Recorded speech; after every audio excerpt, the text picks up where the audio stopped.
Hello hi ನಮಸ್ತೆ, ಎಲ್ಲರೂ ಹೇಗಿದ್ದೀರಾ? ನಾನು ಚೆನ್ನಾಗಿದ್ದೀನಿ, ನೀವು ಕೂಡ ಚೆನ್ನಾಗಿದ್ದೀರಾ ಅಂತ ಅಂದ್ಕೊಂಡಿದ್ದೀನಿ. ನಾವಿವತ್ತು ನೋಡ್ತಾ ಇದ್ದೀವಿ ಬಿಗ್ ಬಾಸ್ ಸೀಸನ್ 11 ವಿನ್ನರ್ ನಮ್ಮ ದೋಸ್ತ ಹನುಮಂತ ಅವರ ಮನೆಯನ್ನು ನೋಡ್ತಿದ್ದೇವೆ. ತುಂಬ ಜನ ಹೇಳ್ತಾ ಇದ್ರು ನಮ್ಮ ದೋಸ್ತ ಹನುಮಂತ ತುಂಬ ಶ್ರೀಮಂತ ಅಂತೆ, ಮನೆ ತುಂಬ ದೊಡ್ಡದಾಗಿದೆ, ಸುಮ್ಮನೆ ಅಮಾಯಕಂತರ ನಾಟಕ ಆಡ್ತಾ ಇದ್ದಾನೆ ಅಂತ ಒಂದಷ್ಟು ಜನ ಹೇಳ್ತಾ ಇದ್ರು. ಸೊ ನಾವು ನೋಡೇ ಬಿಡೋಣ ಅಂತ ಬಂದಿದ್ದೀವಿ, ನಿಮಗೂ ಕೂಡ ತೋರಿಸ್ತಾ ಇದ್ದೀವಿ. ಇದು ಹನುಮಂತಣ್ಣ ಅವರ ಅಪ್ಪಾಜಿಯವರು.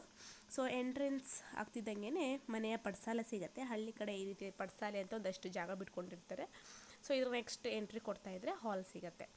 ಹಾಲಲ್ಲಿ ನೀವು ನೋಡ್ಬೋದು ಹನುಮಂತಣ್ಣನಿಗೆ ಸಿಕ್ಕಂಥ ಸನ್ಮಾನಗಳು, ಶೀಲ್ಡು, ಫೋಟೋ ಫ್ರೇಮು, ಗಿಫ್ಟು, ಹಾರಗಳು, ಈ ರೀತಿ ಪ್ರತಿಯೊಂದು ಅವ್ರಿಗೆ ಸಿಕ್ಕಂತಹ ಎಲ್ಲ ಸಮಾರಂಭಗಳಲ್ಲಿ ಸಿಕ್ಕಂತಹ ಎಲ್ಲ ಗಿಫ್ಟ್ಗಳನ್ನು ಇಟ್ಕೊಂಡಿದ್ದಾರೆ.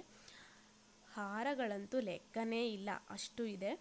ಮತ್ತು ಅವತ್ತು ನಾವು ಹೋದಾಗ ಹನುಮಂತಣ್ಣವ್ರು ಇರಲಿಲ್ಲ, ಸ್ವಲ್ಪ ಬೇಜಾರಾಯಿತು. ಆನಂತರ ನಮ್ಗೆ ಅದು ಫೀಲೇ ಕಾಡಲಿಲ್ಲ, ಯಾಕಂದರೆ ಅವ್ರ ಅಪ್ಪ ಅಮ್ಮ ಅಷ್ಟು ಚೆನ್ನಾಗಿ ಮಾತಾಡಿಸಿದ್ರು. ಹೋಗ್ತಿದ್ದಂಗೆ ತುಂಬಾ ಕ್ಲೋಸ್ ರಿಲೇಷನ್ ಅನ್ನೋ ಥರ ಬರಮಾಡ್ಕೊಂಡ್ರು. ನೀರು ಕೊಟ್ಟರು, ಕಾಫಿ ಕೊಟ್ಟರು, ಕುತ್ಕೊಳ್ಳೋಕ್ಕೆಲ್ಲ ಚೇರ್ ಹಾಕ್ಕೊಟ್ರು, ತುಂಬ ಸ್ಮೈಲಿಂಗಲ್ಲಿ ಚೆನ್ನಾಗಿ ಮಾತಾಡಿಸ್ತಾಯಿದ್ರು. ನಾವು ಹೋದಾಗ ತುಂಬ ಜನನೂ ಬಂದಿದ್ರು ಅವ್ರ ಮನೆ ನೋಡಲಿಕ್ಕೆ. ಸೊ ನಮ್ಗೆ ತುಂಬಾ ಖುಷಿಯಾಯಿತು.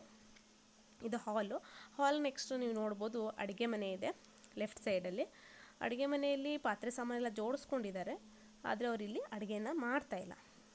ನೆಕ್ಸ್ಟ್ ನೀವು ಯಾರಾದರೂ ಹನುಮಂತಣ್ಣ ಅವ್ರ ಮನೆಗೆ ಹೋಗೋದಿದ್ದರೆ ಖಂಡಿತವಾಗ್ಲೂ ಅವ್ರ ಮನೆ ಅಡ್ರೆಸ್ನ, ಯಾವ ರೀತಿ ಹೋಗಬೇಕು ಅನ್ನೋ ರೂಟ್ನ ನಾನು ವೀಡಿಯೋ ಮಾಡಿ ಹಾಕ್ತೀನಿ. ನೆಕ್ಸ್ಟ್ ನಿಮಗೂ ಕೂಡ ಉಪಯೋಗ ಬರಬಹುದು.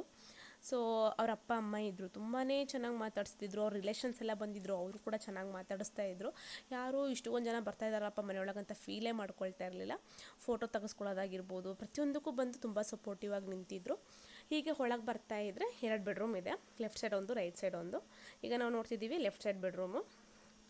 ಸೊ ತುಂಬ ದೊಡ್ಡದಾಗೆಲ್ಲ ಏನಿಲ್ಲ, ಸಿಂಪಲ್ಲಾಗಿದೆ, ಚೆನ್ನಾಗಿದೆ ಮನೆ. ಸೊ ಅದರ ಅಪೋಸಿಟಲ್ಲಿ ಇನ್ನೊಂದು ಬೆಡ್ರೂಮ್ ಇದೆ, ಅಲ್ಲಿ ಯಾರೋ ಇದ್ದರು, ಹಾಗಾಗಿ ನಾವು ಒಳಗಡೆ ಹೋಗಿ ವೀಡಿಯೋ ಮಾಡಲಿಲ್ಲ.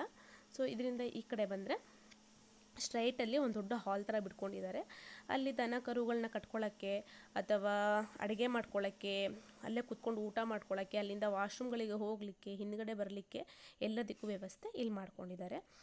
ನಮಗಂತೂ ಅಲ್ಲಿ ಹೋದ್ಮೇಲೆ ತುಂಬ ಖುಷಿ ಕೊಡ್ತು. ನಾವು ಹೆಂಗೋ ಏನೋ ರಿಯಾಕ್ಟ್ ಮಾಡ್ತಾರಾ ಇಲ್ವಾ, ಮಾತಾಡಿಸ್ತಾರಾ ಇಲ್ವಾ ಅಂತ ತುಂಬಾ ಡೌಟ್ಸ್ ಇಟ್ಕೊಂಡು ಹೋಗಿದ್ವಿ. ತುಂಬ ಚೆನ್ನಾಗಿ ಮಾತಾಡಿಸಿದ್ರು, ತುಂಬ ಖುಷಿಯಾಯಿತು ನಮಗೆ. ಅವ್ರ ಅಮ್ಮ ಅವರಂತೂ ತುಂಬಾ ಚೆನ್ನಾಗಿ ಮಾತಾಡಿಸ್ತಾಯಿದ್ರು, ಫುಲ್ಲು ಸ್ಮೈಲಿಂಗಲ್ಲೇ ಇದ್ದರು. ಹನುಮಂತಣ್ಣ ನಿಜವಾಗ್ಲೂ ಅಪ್ಪ ಅಮ್ಮನ ಪಡ್ಕೊಂಡು ತುಂಬಾ ಲಕ್ಕಿಯೆಸ್ಟ್ ಪರ್ಸನ್ ಅಂತ ಹೇಳ್ಬೋದು. ನಮಗೂ ತುಂಬ ಖುಷಿಯಾಯಿತು.